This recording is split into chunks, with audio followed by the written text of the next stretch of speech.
Hi, Mark, and thanks for this challenging assignment. I've always wanted to set up a template for composing and doing soundtracks, that kind of thing, and I've never been able to really figure it out. So this is getting closer. Definitely, it's going to be a work in progress. I'll go over my template here quickly.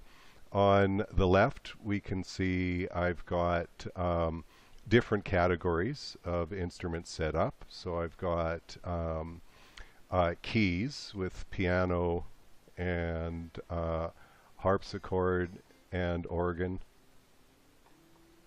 Then after that, I have the winds in orange, and then I've got the brass here, horns, trumpet, trombone, tuba.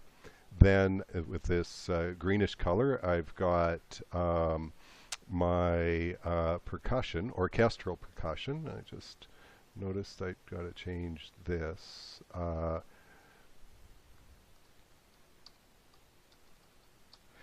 So my naming convention is at the top of each of these categories. I have a contact file or an instance of contact, and I haven't set it up the contact instruments to be 16 tracks. I'm just setting up what I need, and here I'll just open this one up, percussion. So here I've got percussion, and let's just open up the edit instrument.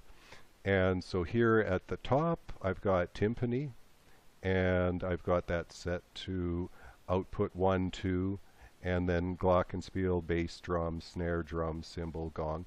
And I'm using the Native Instrument Symphony Series percussion just because it's so light to load.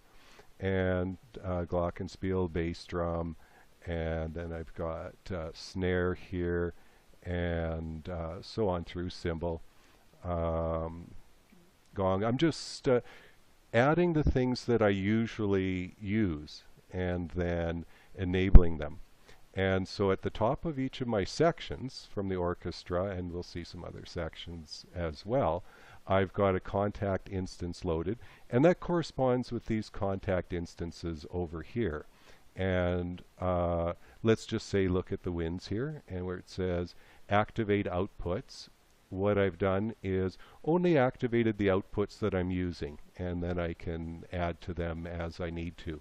I don't really play keyboard, so I do most of my composing and writing in Notion, PreSonus Notion, and I'm hoping to learn Dorico, and I do know Sibelius, but I like Notion better because I can load Contact and other plugins and use it straight from Notion. So I'll write something in Notion, and then I'll want to take it over here because Notion is really terrible for coming up with a final sound file. Okay, so I've got percussion here, strings down here, and again the top of each section is my contact file.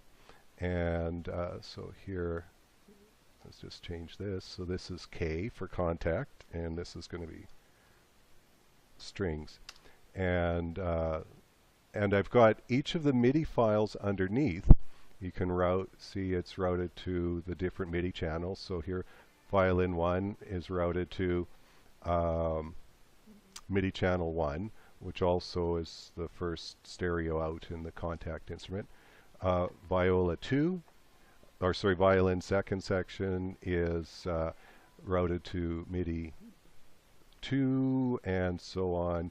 Cello is routed to MIDI 4. And I'll show you in the mixer, they all have their own audio channels. So after the orchestral instruments, I have, this is another contact instance. You can see it over here. And this is where I just have bass guitar and a drum kit. So bass guitar here. And I don't think the audio is going to show up in the file that you hear on my screen recorder. Oh, actually it might with this. I'm using an online screen recorder. The one I have downloaded doesn't show any audio. And then drums over here. And after that, with the blue, I have my FX. So I have metal, and it's a contact instrument. And then I have damage, and it, you know, has some good sounds.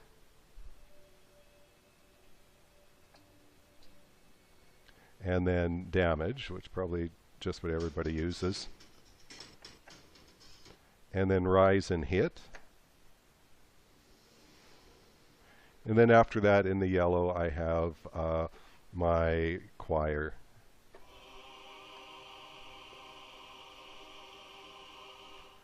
And after the choir, I have FX group tracks. So let's open that up.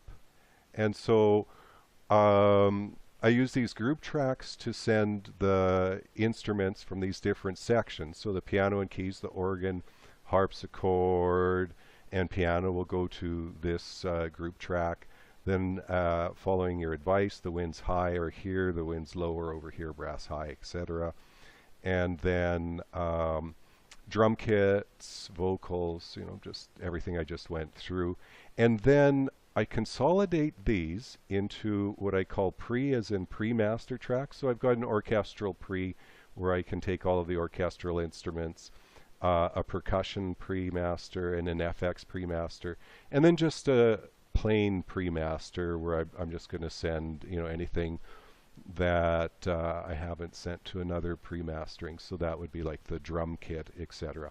Okay, so let me just open up my mixer, hit F3, and I'm kind of slow with this. I've only been using Cubase for about a week now, or 2 weeks since Christmas holidays.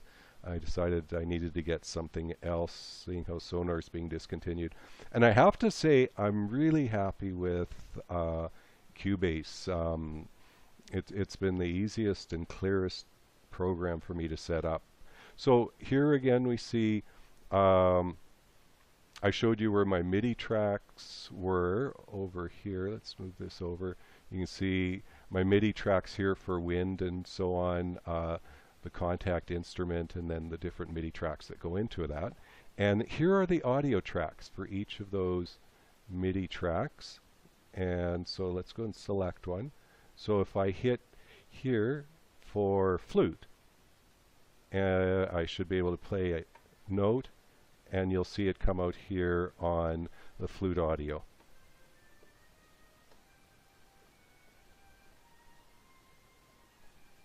And then also with, let's do the bassoon, play a little.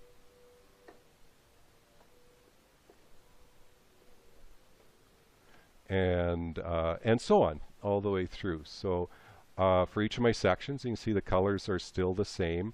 First come the audio out channels. I went into Contact, and I believe I opened the Contact instance already and showed you how I set out the routing channels. So I routed them out, and then I named them here to correspond with the MIDI channels. So horn audio out, trumpet audio out, and then here's the horn MIDI and the trumpet MIDI, etc. So if I hit that,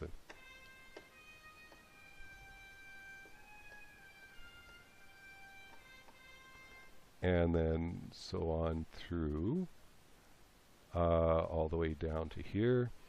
And you can't see it on here, but when I'm playing on this movie, but I have the CPU meters on, and it's not using very much power, so I think I'm staying under 40%.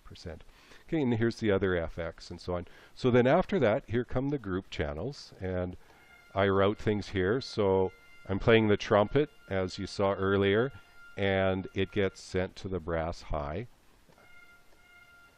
And then, oh, I should mention my orchestral instruments are Spitfire, symphonic, and also my strings are the chamber strings, because I tend to prefer the sound of smaller, less epic strings.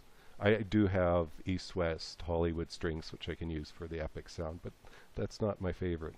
And then for all of these group channels, I consolidate them, as I mentioned earlier, into these pre-channels. So then I have these here. So here's the high brass coming out, being sent over here. Then I've got a reverb track. I haven't loaded a reverb, and here I haven't loaded anything into the master. I usually do this per project basis, and because doesn't take long to set up, and it does take a lot of power to have running all the time. But when I get to mixing things out, I would go here, and for mastering, I generally use Ozone 8. And on the specific tracks, I would likely use Neutron. So Neutron's kind of cool because you can set its graphic display to show you where two tracks are clashing, and then you can bring down EQ on one, and it will cause changes on the other track that you're comparing. So anyhow, I guess that's it for this recording. If anyone has questions, I can make another video of how I set up the contact, but this is probably pretty straightforward, and 11 minutes is probably long enough. So I'll sign off here.